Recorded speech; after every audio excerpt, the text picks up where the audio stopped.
In this video, I'm going to be explaining to you how you can unlock the secret archetype in Remnant 2, the Summoner.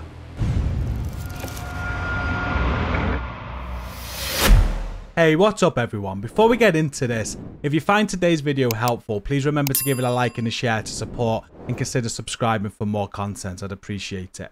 First, we're going to have a look at the Summoner archetype. You can see on screen here the prime perk, which is called Ruthless. When the Summoner deals damage to their minion, it causes them to enrage. Minions gain 30% increased damage, attack speed and movement speed, and it lasts for 20 seconds. And then if we go into the archetype, we can have a look at the skills. The first skill is Minion Hollow. You press it to summon a Root Hollow minion to fight by your side.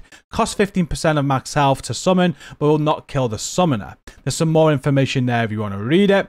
And then there's the Minion Flyer. You can summon a Root Flyer minion to help by your side. And then there's the Minion Reaver. Summons a Root Reaver minion to fight by your side. The perks that you get with this archetype is the Dominator perk, which increases mod and skill damage by 3.5% while a minion is active.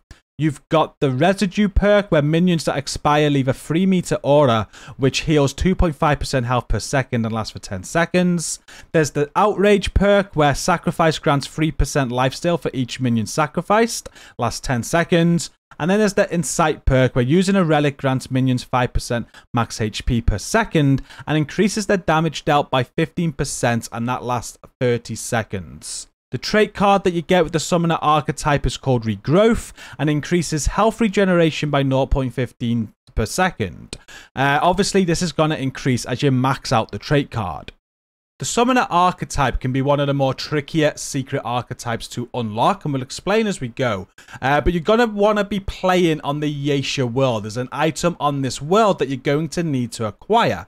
It doesn't matter what story you are given. You can see here I've just re-rolled Yaesha and it's given me the start point of the Forbidden Grove, which is absolutely fine. If you have the other start point for the other storyline, that will work as well. Just play through Yaesha and you're going to need to find a Blood Moon altar. Now this will spawn in on your world in a random place. I can bring up the map now. I'm in the Forbidden Grove and this is the location that I found it, with the entrance being all the way up there as I started the area. So it's in the first area that I spawned into. Just look about, make sure you explore, and you will come across one of these. Just interact with the Blood Moon altar and you'll see that it has some items that you can craft. Now, the items here require a special sort of material. It's called Blood Moon Essence.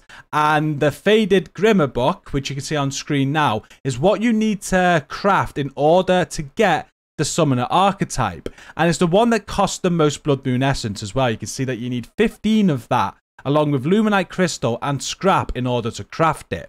So I'm now going to quickly explain to you how you can get this Blood Moon Essence. There are areas in Yaesha outside where you can get what is called a Blood Moon event. This area on screen now I'm just using as an example as to what is not a Blood Moon event. We're in the Nameless Nest. You see the moon over there, it kind of looks red, the sky is red, and the scenery is sort of red. So some people kind of think this might be a Blood Moon event. It isn't. The Nameless Nest always looks like this, and this is not the scenery that you're looking for. In fact, what you're looking for an area that has a darkened sky. So I'm in the Forbidden Grove again now, and you can see the sky is very dark. We still got kind of like the red haze going on, but the sky is dark. It's not red. And when you find the moon looks like this. It's very, very distinctive, the red circle around it, you know? And that is what a Blood Moon event is. So you need to play Yaesha, keep on re-rolling if you have to try and make it trigger, and just keep on going through the areas. Any outside area like this potentially can have a Blood Moon event, and this is what you're looking for, this environment. Once you have that, what you need to find are some purple wisps that are going to be flying around the area. Now, just a bit of advice for you here. If you get a Blood Moon event and you've kind of been in the area a while and you can't find any wisps, just go to the start of that area where the door is. Make sure you do not interact with a world stone, because that will kind of like reset the event potentially. But go to the start of the area, go through the door there and head straight back through it. When you come back through, any wisps in the area will just basically reset to the natural starting position. You'll still have the Blood Moon event as well. That won't end until like the timer expires. It's like a timed event, you see. And you do have a certain amount of time before it will end. So you do need to kind of be quick. But by doing what we just did, it will reset any wisps and a little bit easier to find. They look like this. You can see I've got a bunch of them here hovering in the sky. And they are quite quick. They will get away from you. And it's good if you find them near an entrance. If you find them near an entrance or near a door, once you kill them, you can keep on farming these until the event is over. So just find the purple wisps, and then you're going to shoot at them and kill them to get the Blood Moon essence off them. You can see me doing this now. There's a purple wisp on screen here. When I shoot it, the Blood Moon essence will automatically come to me. You do want to find them in bunches, and if they do disappear, just head back to the door like I just explained. Walk through the door at the start of the area. Come back through, the Blood Moon event will still be active and the wisps will reset. Even if you killed them all, they will still reset. This enables you to farm them. And they'll always be in the same area that you found them as well. So run straight to wherever you found them. And if you get a bunch, you'll have another bunch of them again. So I've just done that now on screen. You see I've got another Blood Moon essence from that one. Here's a couple more. I'm going to shoot these and get the Blood Moon essence off of these. And then once I'm done, I'm going to go back to the start of the area again. I'm going to go through the door and come back through to reset them again.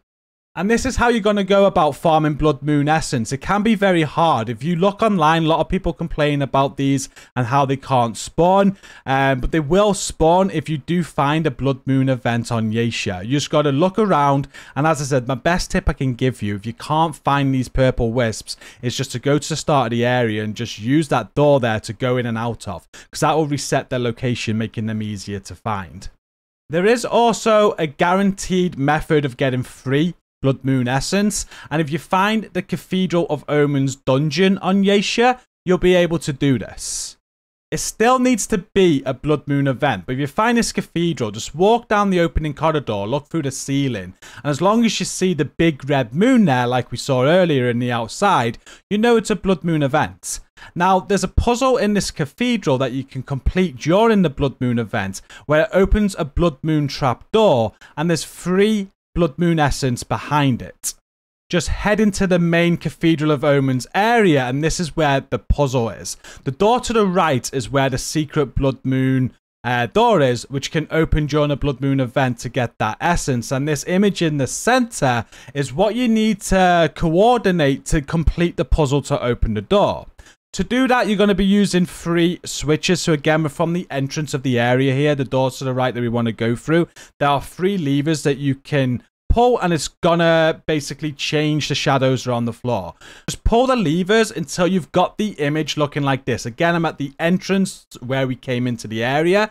You've got like the moon symbol to the right there in a circle, Ravager symbol close to you in a circle, another symbol over there in a circle. As long as it looks exactly like this on my screen now, that door to the right is going to open and you're going to be able to collect that Blood Moon essence.